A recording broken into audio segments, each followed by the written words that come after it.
গণতান্ত্রিক দেশের নির্বাচন একটা অতি আবশ্যকীয় বিষয়, কিন্তু সাংবিধানিকভাবে বাংলাদেশ গণতান্ত্রিক রাষ্ট্র হলেও একটা লম্বা সময় যাবত দেশে কোনো সুষ্ঠু নির্বাচনের দেখা জনগণ পায়নি। জুলাই অভ্যুত্থানের মধ্য দিয়ে ফ্যাসিবাদী শাসনের পতন হওয়ার পর কিছু রাজনৈতিক দল দ্রুত সময়ের মধ্যে একটা নির্বাচন আয়োজন করে রাজনৈতিক সরকারের নিকট ক্ষমতা হস্তান্তরের আহ্বান জানায়। তবে বেশিরভাগ দল এবং অভ্যুত্থানের নেতৃত্ব দেওয়া গোষ্ঠীর দাবি ছিল যে দেশের একটা সুষ্ঠু সংস্কার না করে নির্বাচনের পথে যাওয়া যাবে না। চট্টগ্রামের উপকূলে রাত নামলেই এখন ভিন্ন এক রহস্যময় পরিবেশ।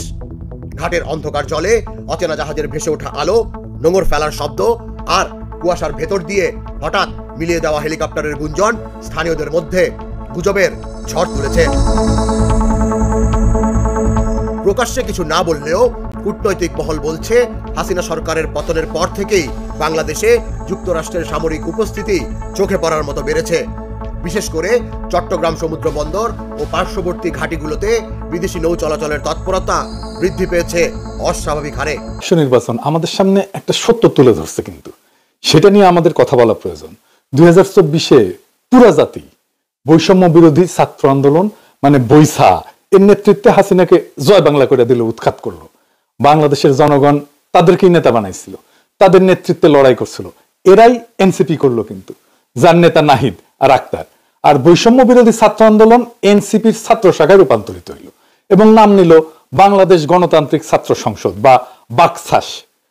হাসিনা পলায়নের পরে তত্ত্বাবধায়ক সরকার কাদের নিয়ে তৈরি হবে, সরকারটা কেমন হবে, এই বিষয়ে মূল ভূমিকা রাখছে এই বৈষম্য বিরোধী ছাত্র আন্দোলনের ছাত্র নেতারা। তারাই ওয়াকারের সাথে নেগোশিয়েট করছে, ঘুটু করিছে, সাথে ছিল আসিফ নজরুল। ছাত্ররা যে সরকার বানাইছে। প্রিয় দর্শক, নতুন একটি ভিডিওতে আপনাদের স্বাগতম। ভিডিওর অংশ বিশেষ দেখে বুঝতে পারছেন আজকের ভিডিওটা কতটা গুরুত্বপূর্ণ হতে চলেছে এবং কোন বিষয়ে ইঙ্গিত করতে চলেছে। আমাদের এই চ্যানেলে সবসময় আমার নিত্য নতুন লেটেস্ট নিউজগুলো আপলোড করা হয়, সেগুলো মিস করতে না চাইলে অবশ্যই আমাদের চ্যানেলটি সাবস্ক্রাইব করে পাশে থাকবেন।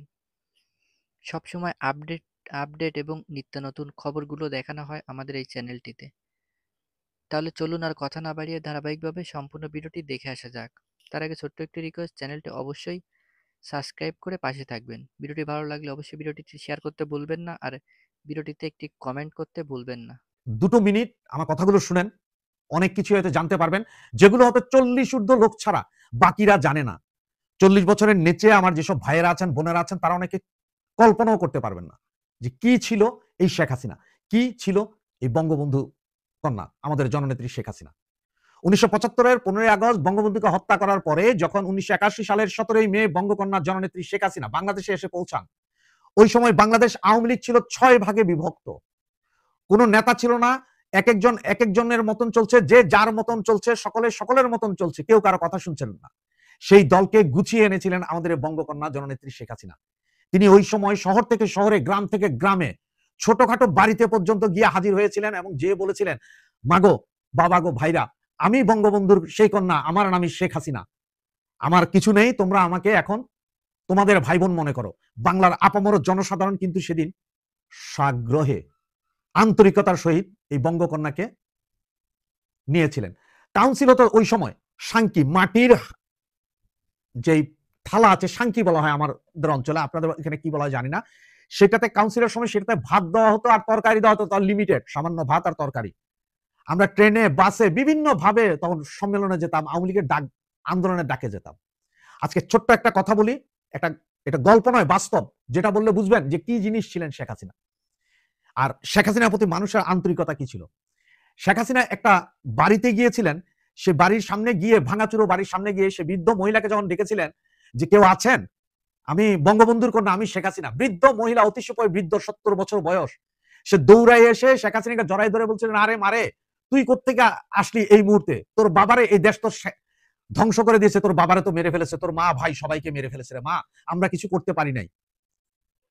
এরপরে মহিলা কাঁদতে কাঁদতে বলছে, আমি তো তোকে বসতেও দিতে পারবো না, কিছু খাইতেও দিতে পারবো না, আমি ভিক্ষা করে খাই, আমার বাসায় এই মুহূর্তে সামান্য 2টো চাল চুলায় জ্বলছে, যেটা ভিক্ষার চাউল, এই চাউল থেকে তো আমি তোরে খাওয়াইতে পারবো না, এটা তো ভিক্ষার চাউল। শেখ হাসিনা তখন তাকে জড়িয়ে ধরে বলেছিলেন, আপনি চিন্তা করেন না, আপনারা যেভাবে চলছেন, আপনারা যেভাবে চাচ্ছেন, আপনারা যা খেতে পারবেন আমিও পারবো। উনি সেখান থেকে নাকি সামান্য কিছু ভাতও খেয়েছিলেন সেদিন। এই ছিল জননেত্রী। এবং তার এই অবস্থা দেখেই মানুষ হু হু করে, সমস্ত দল মত নির্বিশেষে, আওয়ামী লীগের এই 6 ভাগ 7 ভাগ সব ভেঙে এক কাতারে বঙ্গকন্যা জননেত্রী শেখ হাসিনার পেছনেই এসে দাঁড়িয়েছিলেন। সেই দিন থেকে এরশাদ বিরোধী আন্দোলন, 21শে আগস্টের গ্রেনেড হামলার কথা আপনাদের সকলের মনে আছে। সেদিন কিভাবে আমাদের জননেত্রী শেখ হাসিনাকে বাঁচানোর জন্য মানব ঢাল তৈরি করেছিলেন, এটা টাকা দিয়েও হয় না, এভাবে টাকা দিয়েও পারবেন না। মানব ঢাল। ওই সময় আপনার মোবাইলের যুগ ছিল না, ফোন ছিল শুধুমাত্র হাতে গোনা এক একটা এলাকায় হয়তো 2-1 জনের বাড়িতে, ফোনও ছিল না। সেই সময়ও মানুষ এই বঙ্গকন্যা কি বলছে এটা মুখে মুখে চলে গেছিল, শেখ হাসিনা কবে হরতাল ডাকছে সেটা মুখে মুখে গেছিল, কোন কথা কি। যুক্তরাষ্ট্রের তথ্য উপদেষ্টা মাহফুজ আলমের উপর আওয়ামী লীগ নেতাকর্মীদের হামলা চেষ্টার পর একই ঘটনার পুনরাবৃত্তি হয়েছে লন্ডনেও। সেখানে তথ্য উপদেষ্টা গাড়ি আটকে রেখে ডিম নিক্ষেপ করা হয়। মাহফুজ আলমকে কেন্দ্র করে একের পর এক হামলার ঘটনায় উদ্বেগ বেড়েছে দেশের রাজনৈতিক অঙ্গনে।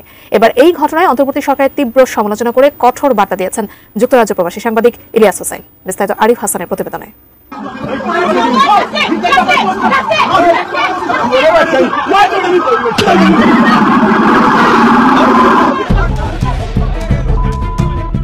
গত 25শে আগস্ট যুক্তরাষ্ট্রের নিউ ইয়র্কে প্রবাসী বাংলাদেশি ও মিডিয়া কর্মীদের সঙ্গে তথ্য উপদেষ্টা মাহফুজ আলমের সাথে মতবিনিময়ের আয়োজন করেছিল বাংলাদেশ কনসাল জেনারেল অফিস। ওয়াশিংটনে বাংলাদেশ দূতাবাসের প্রেস মিনিস্টার গোলাম মুর্তজাও সেখানে উপস্থিত ছিলেন। ওই দিন বিকেল 5টা থেকেই কনসাল অফিসের সামনে অবস্থান নিয়ে বাংলাদেশ সরকার বিরোধী বিভিন্ন স্লোগান দিতে থাকেন আওয়ামী লীগের নেতাকর্মীরা। এক পর্যায়ে নিষিদ্ধ ছাত্রলীগের কিছু নেতাকর্মী মিছিল করতে করতে কনসুলেটের ভেতরে ঢোকার চেষ্টা করে। সিকিউরিটি গার্ড অফিস স্টাফদের বাধায় তারা ভেতরে ঢুকতে ব্যর্থ হয়। ক্ষুব্ধ হয়ে দরজা জানালায় লাথি মারে। এতে কনসুলেটের প্রধান ফটকের কাচের দরজা ভেঙে যায়। এই হামলায় নেতৃত্ব দেন যুক্তরাষ্ট্র আওয়ামী লীগের সভাপতি ডক্টর সিদ্দিকুর রহমান, সাধারণ সম্পাদক আব্দুস সামাদ আজাদ ও মহানগর আওয়ামী লীগের সাধারণ সম্পাদক ইবাদুর রহমান চৌধুরী। হামলায় প্রায় 50 জন নেতাকর্মী অংশ নেন। RICL TNX, যুগের পর যুগ স্থাপনা থাকে মজবুত। গত 12ই সেপ্টেম্বর একই ঘটনার পুনরাবৃত্তি ঘটে যুক্তরাজ্যেও। লন্ডনের কেন্দ্রস্থলের ব্লুমসবারি এলাকায় ইউনিভার্সিটি অব লন্ডনের সোয়াস ক্যাম্পাসে বিশ্ববিদ্যালয় কর্তৃপক্ষের সঙ্গে যৌথভাবে সেমিনার আয়োজন করেছিল বাংলাদেশ হাই কমিশন। সেমিনার থেকে বের হয়ে যাওয়ার সময় তথ্য সম্প্রচার উপদেষ্টা মাহফুজ আলমের উপর হামলা চেষ্টা করে আওয়ামী লীগের নেতাকর্মীরা। হাই কমিশনের কালো রঙের BMW গাড়ির সামনে শুয়ে পড়ার চেষ্টাও করেন কয়েকজন, কিন্তু পুলিশের হস্তক্ষেপে তাদের সেই চেষ্টা ব্যর্থ হলেও গাড়ির উপর ডিম নিক্ষেপ করেন তারা।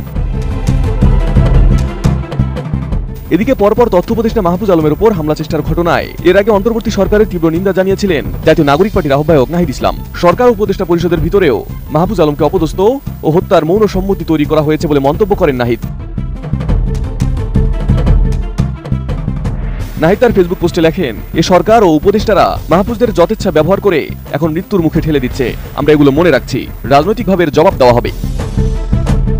এদিকে এবার এই ঘটনায় অন্তর্বর্তী সরকারের তীব্র সমালোচনা করে কঠোর বার্তা দিয়েছেন যুক্তরাজ্য প্রবাসী সাংবাদিক ইলিয়াস হোসেন। তিনি উল্লেখ করেন, নিউ ইয়র্কে প্রথম হামলার পর যদি সরকারের পক্ষ থেকে শক্ত আইনি পদক্ষেপ নেওয়া হতো তাহলে লন্ডনে পুনরাবৃত্তি ঘটত না।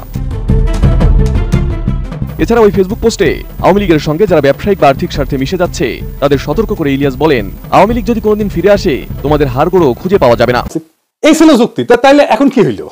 সে ছাত্র নেতারা যে রাজনৈতিক দল করলো আর সেই দলের যে ছাত্র সংগঠন তৈরি করলো তারা ডাকসুতে জাকসুতে গোহারা হারলো। সামনে যে ইলেকশন গুলো হবে সেগুলোতে গোহারা হারবে। তার মানে সেই ছাত্র নেতারা যারা সরকারে আছে তাদের লিডারশিপে আর ছাত্ররা নাই, ছাত্রদের নেতৃত্ব শিবিরের কাছে চলে গেছে। তাহলে সবচেয়ে গুরুত্বপূর্ণ নৈতিক প্রশ্ন হচ্ছে, ছাত্রদের কি সরকারে থাকার বৈধতা থাকে? থাকে না। যদি সরকারে থাকার যুক্তি হয় ছাত্রদের রিপ্রেজেন্টেশন, তাহলে নেতৃত্ব হারালে তো সরকারে থাকার কোনো জাস্টিফিকেশন থাকে না। আর যেই ছাত্ররা প্রধান উপদেষ্টা সহ পুরো উপদেষ্টা মন্ডলীকে নিয়োগ করছে বলে প্রফেসর ইউনূস নিজেই দাবি করেছে, তো সেই ছাত্ররাই যদি নেতৃত্ব হারায় তো প্রফেসর ইউনূসের সরকারে থাকার বৈধতা থাকে না। আমাদের পিছনে ফিরে মূল্যায়ন করতে হবে আসলেই ছাত্রদের মন্ত্রী বানানো ঠিক হয়েছিল কিনা। আসেন আমরা নিজেরা মূল্যায়ন করি। প্রফেসর ইউনূসের সরকারের কোন মন্ত্রণালয় নিয়ে দুর্নীতির কোনো অভিযোগ কেউ করে নাই, কিন্তু এখনো পর্যন্ত গুরুতর অভিযোগ করে নাই। যেটুকু দুর্নীতির অভিযোগ আসছে তা ছাত্র উপদেষ্টাদের মন্ত্রণালয় থেকে, ঠিক কিনা বলেন? এটা খুব ডিস্টার্বিং। কিন্তু ক্ষমতা করাপ্ট করে যে সমস্ত উপদেষ্টা ক্ষমতা থেকে দুর্নীতি থেকে মুক্ত থাকতে পারছেন তাদের আমাদের অভিনন্দন জানানো উচিত, আমরা জানাই। আবার দেখেন মাহফুজের ব্রেক ছাড়া কথাবার্তার জন্য ইন্ডিয়া ফরমালি প্রফেসর ইউনূসের কাছে বিচারও দিছে। শুনান তো রিটেশ sir. We have actually strongly registered a protest on this issue. We understand that the post that you referred has been taken down. We would like to remind all concerned to be mindful of their public comments. While India has repeatedly signaled interest in fostering relations with the people and the interim government of Bangladesh, such comments underline the need for responsibility in public articulation. And once again to repeat that we have strongly protested against this with the Bangladesh government. মানে সে বুঝতেই পারে নাই, সে যা খুশিতে status দিতে পারে না, status দেয় আর মুছে। বিএনপি সালাউদ্দিন সাহেব তো বলছে, দেখেন মুছে ফেলছে কিনা, দেখেন শোনান। আমি মনে করি মাহফুজ আলম সাহেব হয়তো ঘন্টাখানেক পরে সেটা আবার ডিলিট করবেন ওনার কথা মাফিক। এই বিষয়ে আর কোনো বক্তব্য নেই। ধন্যবাদ। ছাত্র নেতারা কিন্তু ক্ষমতা কিভাবে ম্যানেজ করতে হবে সেটা বুঝতে পারে নাই। প্রফেসর ইউনূসের দোষ আছে। আমেরিকায় গিয়া মেটিকুলাস ডিজাইনার ওনার প্রেস সচিব মাস্টার মাইন্ড বইলা মাহফুজের 12টা বাজাইছে।